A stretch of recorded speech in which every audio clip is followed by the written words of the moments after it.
Et maintenant, l'invité de la matinale. Il y a 2 ans, elle publiait Technopolitique et s'intéressait à l'émergence des GAFA sur la scène politique mondiale. Elle récidive avec un essai intitulé Technopunk, avec cette alliance des gourous de la Silicon Valley avec les néo-réactionnaires américains. Cyberpunk, ça vient de paraître aux éditions du Seuil.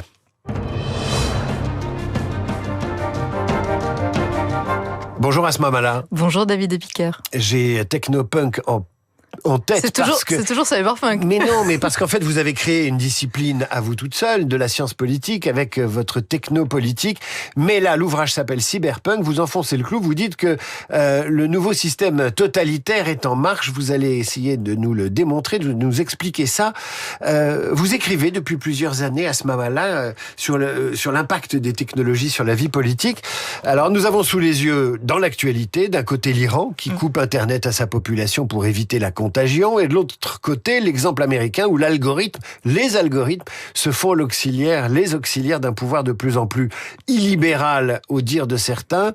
C'est quelque chose qui doit vous interpeller. D'un côté, la techno qui émancipe, et de l'autre, celle qui peut asservir. Oui, et ça, c'est ce qu'on dit depuis longtemps, et c'est ça qui est absolument fascinant et qui est très inédit pour notre époque par rapport à tous les parallèles historiques qu'on adore faire parce que c'est un tout petit peu flemmard.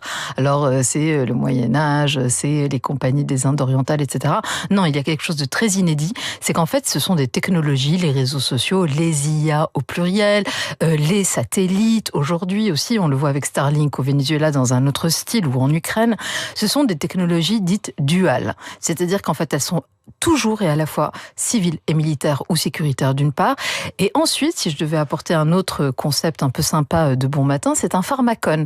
C'est-à-dire que c'est à la fois et en même temps, j'ai envie de dire, le poison et le remède. Donc en fait, en fonction de l'usage, de l'intention, en fait, en fonction non pas de quoi on parle, mais de qui on parle, c'est-à-dire qui est à la manette de ces technos-là, qui en fait gère la tuyauterie, ouvre ou ferme le réseau, vous avez la réponse de ce que ça va donner comme système de pouvoir. Mais ce qui est très intéressant, au-delà de l'outillage, qui ne m'intéresse pas du tout dans mon travail, c'est la question véritablement de définitivement comprendre que ce sont des infrastructures cognitives de pouvoir.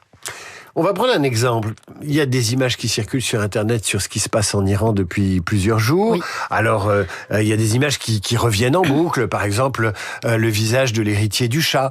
Il y a la figure de cette jeune femme qui s'allume une cigarette en brûlant un portrait du guide suprême iranien. Alors, ces images, elles disent la rébellion, mais qui a intérêt à les diffuser? Comment? Bien avec sûr. Quelle fréquence? Et évidemment, ça oriente.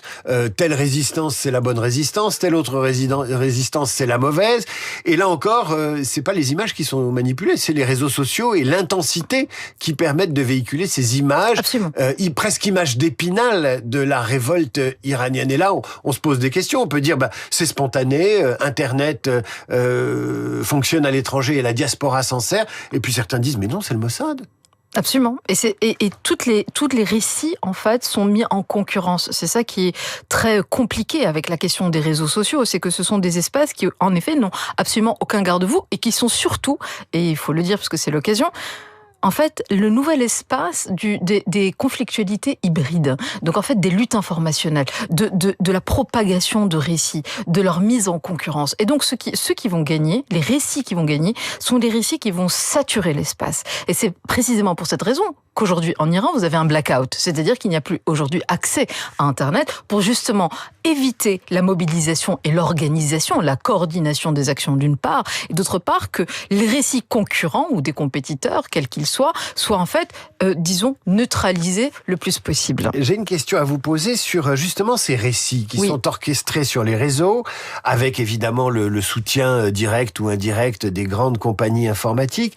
Est-ce que ces récits, on les voit alterner avec de l'action politique ou de l'action militaire traditionnelle? On va prendre le cas du Venezuela, par exemple. Oui. Ça faisait des semaines et des semaines que Trump annonçait des choses, accusait le Venezuela d'être une plateforme tournante de la drogue, se réjouissait de l'interception de certains navires. Et puis ensuite, on a une opération militaire d'exfiltration de Nicolas Maduro. Et finalement, il y a une alternance, en fait, du récit et puis de l'action militaire. Est-ce que le récit n'est pas une façon d'économiser le militaire ? Alors, ça a été la grande question qui nous a beaucoup mobilisés, non pas pour le Venezuela, qui est un autre cas d'école, mais l'Ukraine. Quand est arrivé 2022, on s'est dit, en fait, ça va être la première guerre, la première cyberguerre. Vous vous rappelez, ça va être en fait la première guerre complètement virtuelle, avec des cyberattaques, de la lutte informationnelle, et on va s'économiser la guerre cinétique qui va être très coûteuse en soldats, en infrastructures sur le terrain, etc. Et en fait, pas du tout. Ce qui est en train de se passer, probablement, très probablement d'ailleurs, c'est qu'en fait, ça va être la combinaison des deux. C'est-à-dire que les conflictualités ou les opérations dites cyberhybrides préparent le terrain, accompagnent le cinétique. Et c'est ça qu'il faut comprendre. Dans le cas du Venezuela, la veille, il s'est passé quoi ? Une cyberattaque massive et en fait qui a plongé le pays dans le noir, qui va faciliter l'opération sur le terrain. Il faut comprendre que c'est une époque, la nôtre, le 21e siècle, qui est fascinante parce qu'elle va être totalement hybride. C'est pas l'un ou l'autre, ça va être l'un et l'autre toujours. Les réseaux sociaux pour le pire et le meilleur. Le cyber et l'hybride pour accompagner le cinétique. Et en fait, il faut comprendre que ce sont des frontières aujourd'hui définitives qui se brouillent et qui brouillent en fait nos lunettes du XXe siècle. Sachant qu'en Ukraine, on a découvert par exemple que la guerre la plus technologique avec les drones, manipulation de l'information, allait de pair avec des tranchées qui ressemblaient à celles de 1914. Et des tranchées qui durent. Autre fait d'actualité qui doit vous interpeller nécessairement, c'est l'affaire René Good. Nouvel exemple de la manière dont les réseaux sociaux sont à la fois la caisse de résonance d'une bavure policière, mais également le plus sûr moyen d'en contester la réalité. Parce que qu'est-ce qui s'est passé avec cette mère de famille sans doute militante en défense des migrants aux États-Unis, abattue par un policier? C'est qu'évidemment les réseaux sociaux se sont émus de ce qui lui était arrivé. Il y a eu des manifestations. Donc là, on est dans le bon Internet, mais dans le même temps, c'est sur Internet qu'arrive la contestation par les autorités américaines des conditions de ce coup de pistolet et de cet assassinat pour certains. Comment vous percevez ce mélange ? Alors c'est comme en Iran et c'est comme sur tous les sujets qu'on vient d'évoquer, c'est-à-dire qu'en fait, il faut comprendre qu'un réseau social, quel qu'il soit, va avoir plusieurs strates de compréhension. La première, c'est à qui il appartient. Et donc là, vous allez avoir, en fonction des orientations idéologiques du patron de la plateforme, puisque ce n'est pas un espace public, il faut bien le comprendre, ni un espace informationnel d'ailleurs. Les réseaux sociaux, c'est pas des médias à la base. Donc il faut déjà évacuer ce grand malentendu qu'on irait s'informer sur les réseaux sociaux a priori et que ce serait un espace informationnel, disons, non toxique. Ça, c'est la première chose. Ensuite, on revient à la question des concurrence de récits. Donc la première réaction qu'on va avoir, c'est l'indignation, parce qu'en effet, on a tué une jeune femme, maman, mère de famille, etc. Et puis très vite, le pouvoir va reprendre le contrôle du narratif officiel en disant mais non, c'était de la légitime défense de la part de ICE. Et donc, le récit... ICE, c'est la police anti-immigration américaine. Oui, qui en fait commence à se structurer, d'ailleurs probablement comme une milice au service du pouvoir, compte tenu des nombres de cas maintenant qui commencent à s'accumuler. Mais toujours est-il que sur la question des réseaux sociaux, ça va être le narratif ou le récit le plus disons, virulent qui va gagner l'espace. Et donc, c'est une guerre de l'opinion. Et ce qui est très intéressant, ça, c'est Stephen Miller, d'ailleurs, qui avait un des conseillers très influents autour de Trump, qui avait commencé à distiller cette idée, qui est très intéressante à analyser, c'est le brouillage des frontières. C'est-à-dire que lui, ce qu'il dit, c'est qu'il n'y a plus de frontières entre politique intérieure et politique étrangère ou projection de puissance. Et puis, en effet, tout se brouille en permanence. Mais celui qui a aussi théorisé ça, c'est Steve Bannon, qui avait dit « flood the zone ». On va inonder d'informations, on va matraquer, on va saturer l'espace cognitif, mental. Steve Bannon, le conseiller de Trump, et qui a été déterminant, notamment dans sa première élection. Et qui est déterminant dans cette doctrine de inonder la zone, c'est-à-dire vraiment vous allez saturer les esprits et ce faisant, en fait quand vous neutralisez la capacité de distanciation et d'esprit critique, en effet vous pouvez faire ce que vous voulez des cerveaux que vous manipulez. Asma Mala, dans Cyberpunk, l'ouvrage que vous venez de publier, Le nouveau système totalitaire, vous expliquez que l'alliance de la technologie et des intentions d'une équipe en place, en l'espèce vous vous inspirez beaucoup évidemment de ce qui se passe aux États-Unis, peut dériver vers le totalitarisme.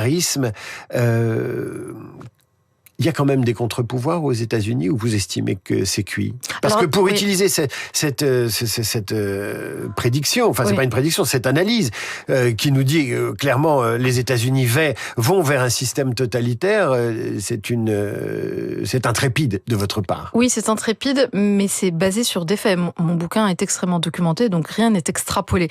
Le totalitarisme, la comparaison que je fais, le nouveau système totalitaire, c'est un clin d'œil à Hannah Arendt, vous l'avez compris. C'est pas du tout de dire c'est exactement le XXe siècle. C'est pas du tout de comparer des horreurs ou des douleurs. C'est plutôt de comparer des systèmes de pouvoir, des infrastructures de domination et de pouvoir. Et aujourd'hui, les technologies dont on parle, les IA génératifs sont aujourd'hui des médiateurs de pensée, de langage. Ça devient des langages virus quand même.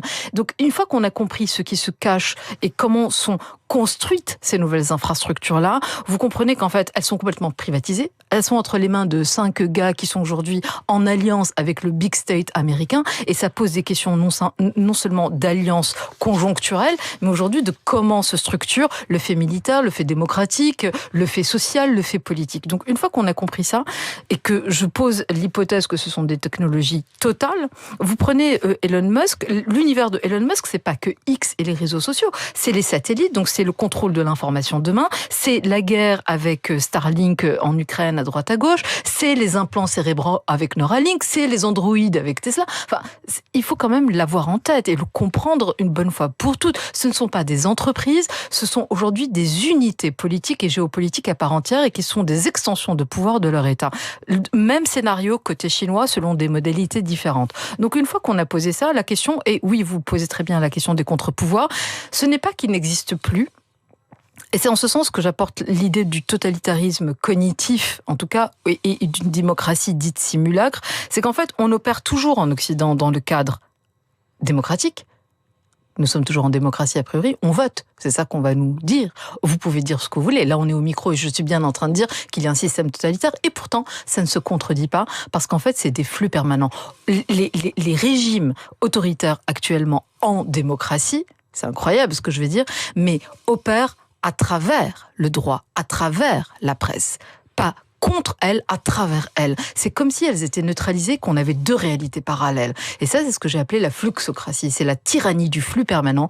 Un récit en chasse un autre en permanence. Et quand vous avez ça, vous n'avez plus de repères. Et quand vous n'avez plus de repères, eh ben, il se passe quoi? C'est une autoroute, en général, l'histoire nous l'a appris, vers le pire. Un dernier mot, Asma Mala. En France, on se méfie beaucoup de la tyrannie des réseaux sociaux. L'interdiction aux moins de 15 ans, qui est chère au président de la République, ça semble illusoire compte tenu de ce que j'ai lu dans Cyberpunk. Et puis aussi du fait que la politique sur les réseaux, c'est pas les ados qui la font.